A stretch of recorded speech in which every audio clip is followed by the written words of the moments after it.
First bill on the agenda is House File 26. Representative Roach, would you please approach the table? This bill was a direct referral to the Veterans and Military Affairs Division by State Government Finance Chair Representative Jim Nash. We will only discuss the provisions in this bill that relate to the governor's ability to call up the National Guard to respond to an emergency.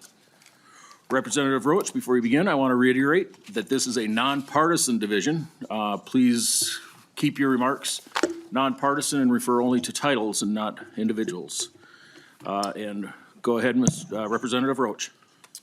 Thank you, Mr. Chair, committee members. I appreciate the time that you give me to consider the importance of this bill. The Never Again Act is a response to the overreach and abuses of a runaway governor who invented new penalties for violation of his executive orders, pretending he's a legislator.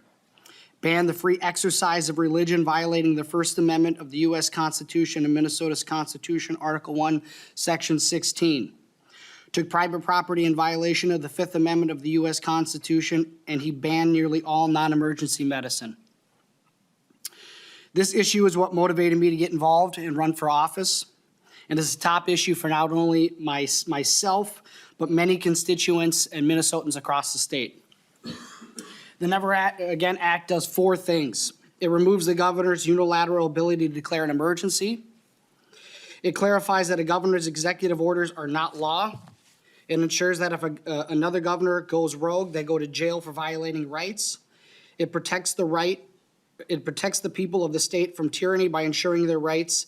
It is a Bill of Rights. Mr. Chair, thank you for your time, and I appreciate the members for listening to me today.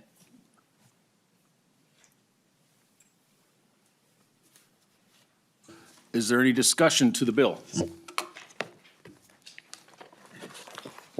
Representative Hill. Thank you, Chair Bliss, and thank you, Representative Roach, for bringing this bill before us here today. In trying to keep my questions very brief and in the purview of this committee, I drew them up to have them here in front of me. So not my default setting, but forgive me if I'm reading a little bit here. I drew these up after watching the State Government Committee where this bill last stopped. And so I think my first question, and I have four quick questions in number, and I'll try to be very brief, Chair. The first question would be best answered by a representative from the DMA if one is present. Wonderful, thank you.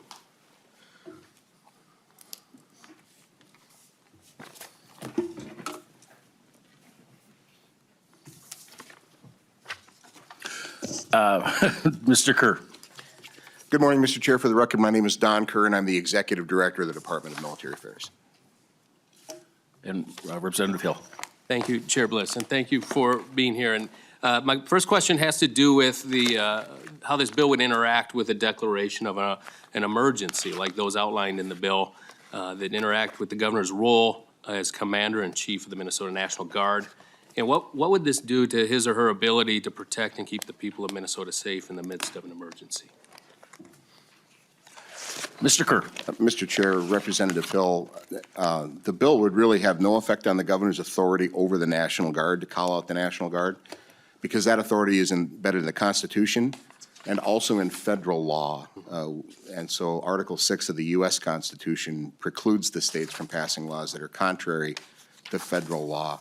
So it would be a very difficult challenge to strip him of the powers to actually call out the National Guard. The agency's concern with the bill and how it would affect our ability to respond to emergencies is often when an emergency occurs in Minnesota, the National Guard is not the best resource to deal with the challenges that are brought forth in an emergency. For example, in 2012, there was a flood in Duluth caused by torrential downpour of rain. And there was a really bad situation.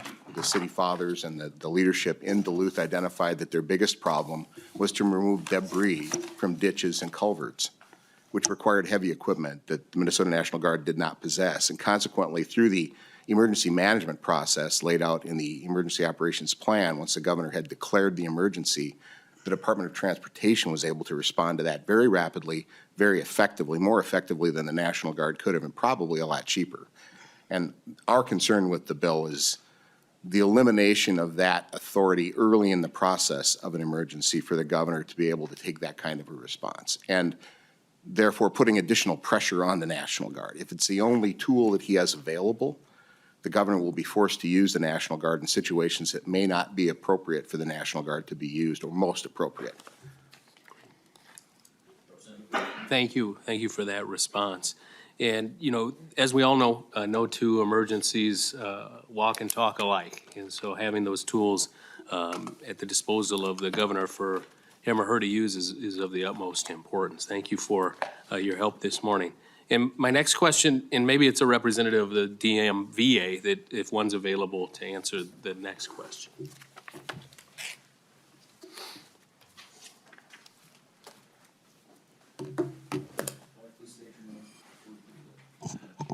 Thank you, Chair and members. For the record, my name is John Kelly. I'm the Director of Government Affairs for the Minnesota Department of Veterans Affairs.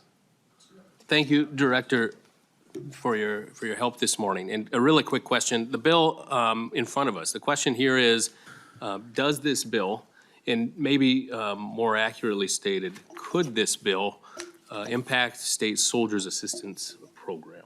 And what ways might that impact the program? And could it negatively impact our brave women and men in uniform? Mr. Kelly. Chair, members, House File 26 would be more problematic with respect to our disaster relief grants. So in Administrative Rule 9055, there are state soldiers disaster program that is only activated when there is a declared emergency. So if this bill was to pass, the trigger event that's in rules right now for us to be able to start that program would be repealed. And so we would likely have to do new administrative rulemaking. So it would delay us getting relief out. We most recently did that with the flooding last year in southeastern Minnesota.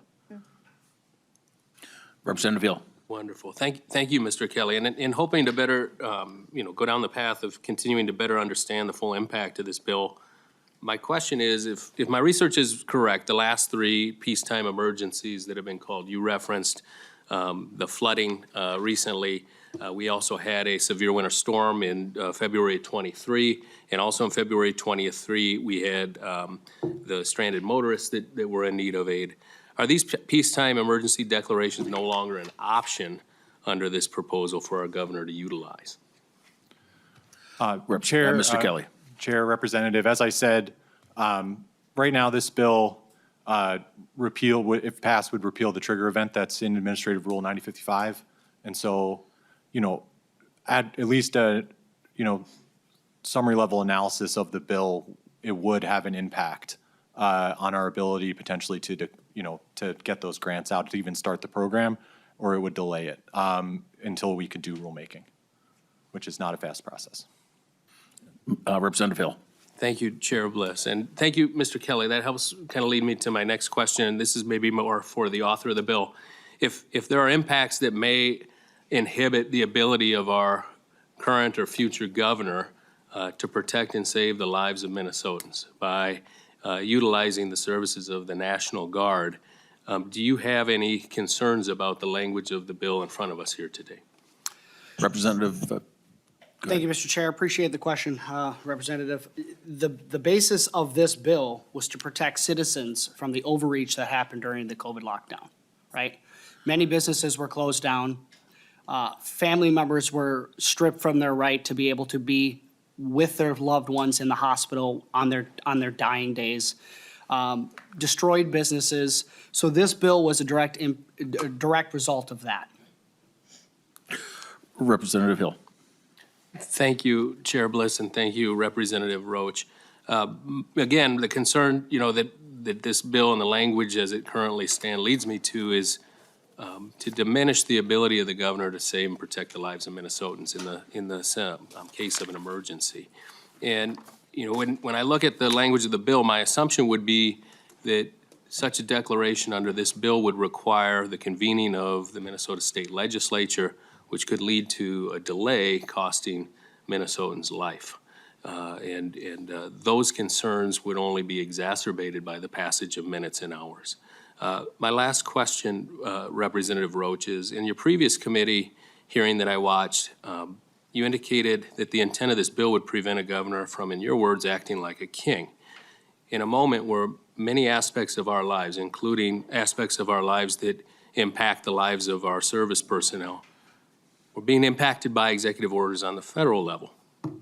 When you see the use of the governor's executive orders, and in particular the declaration of a peacetime emergency, can you see them as appropriate in any way, shape, or form moving forward if this bill were to become law? Representative Roach. Thank you, Mr. Chair. Thank you, Representative.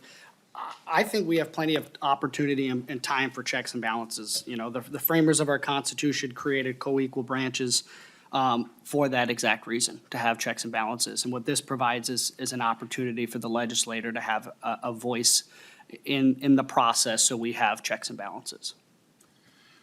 Representative Hill, follow-up. Well, I continue to have concerns about how broad the language of the bill is as it currently stands. I thank you for bringing the concept and the idea before us here today, but I think the bill still needs a lot of work. In particular, in a moment where executive orders are prevalent in our lives, in our news cycles, I think that we have a lot of questions that are still unanswered with the bill in its current form. Thank you. Thank you. Representative Hemmingson Yeager. Okay. Representative Bennett. Thank you, Mr. Chair, and thank you, Representative Roach, for bringing this issue forward, because I think I've heard concerns all over my district and all over the state over the many executive orders that took place during the COVID issues, and I think this definitely needs to be addressed. And there are areas of this bill I think we could work together and fix to address concerns. But I really appreciate you bringing the issue forward. And I do have a question, and I will stick to the narrow area here, but I also I'm wondering, so I'll ask my question, but Representative Roach, I'm also wondering if you would add a little more the reasons for this bill, because they're very real. And there were abuses that happened in the powers that took place by a governor, and we should make sure that we have those appropriate checks and balances. So if you could do that, but my question for you is in the area that deals with the National Guard, are there maybe ways that this bill could be reworded and so that it doesn't conflict with the governor's constitutional responsibilities with the National Guard? To address that issue that we're looking at as a committee. But also I would love to hear just briefly, so time is a factor, why you're bringing this forward. I think there are very good reasons you're bringing the issue forward. Yeah, thank you, Mr. Chair. Thank you. Representative Roach. Thank you, Mr. Chair. Thank you, Representative Bennett. Well, first of all, I'm bringing this forward because this is what got me involved in politics. And I think for many members, both sophomore, freshman class representatives, we had to navigate through the lockdowns, right? And life was very challenging. And to have one individual be able to have so much control and power over many aspects of our lives is what really got me motivated and really got me involved in the political process. It was the tipping point in my life to say, enough is enough. I have to have my voice be heard. You know, I had many, as we know, we have family members. We had our churches shut down, as representatives here can attest to. We weren't allowed. We had many businesses that were shut down, not only for the interim, but for long term. They either fled the state and they shut down completely. We had, you know, business owners that were arrested, had their businesses license taken away, fined hundreds of thousands of dollars. Their whole lives were uprooted and essentially destroyed because of an overreach of the executive branch. And so, you know, my purpose and goal for this bill is to to bring some checks and balances to the process. As many of you can attest, you guys did the best you could to try to remove those powers, had over 20 votes with 8 special sessions, and were unable to remove the powers of the executive branch during the lockdowns. And so this is a direct response to the inability of the legislature at the time to be able to reverse the the emergency powers that the governor held so tightly. And so this helps, again, put checks and balances in place to, essentially provide some freedom for the citizens of Minnesota to ensure that this won't happen again. And to answer your question as far as the National Guard, I believe amendment that was brought forth kind of outlines the governor's authority over the National Guard. So I don't see where we would have an issue with the governor's ability to call on the National Guard based on the amendment that was brought forth. And to that point, I do have an amendment that will address that. So are there any other further questions before we introduce the amendment? All right. Representative Roach, there is language in your bill that conflicts with Minnesota State Constitution, Article 5, Section 3. It states that the governor is the commander-in-chief of the military forces and may call them up. Therefore, I have the A4 amendment that says nothing in this bill limits the governor's constitutional authority over the military. That amendment is in your packages. So if you, is there any discussion on the amendment?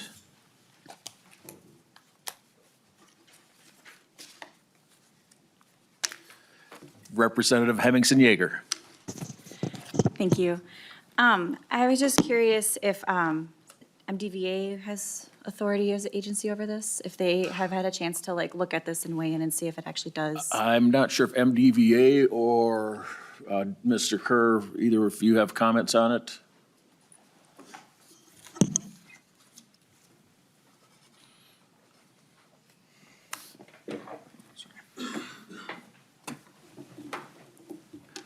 And I believe it was passed to Mr. Kerr for the first comment. Thank you, Mr. Chair. Again, for the record, Don Kerr, the Executive Director of the Department of Military Affairs.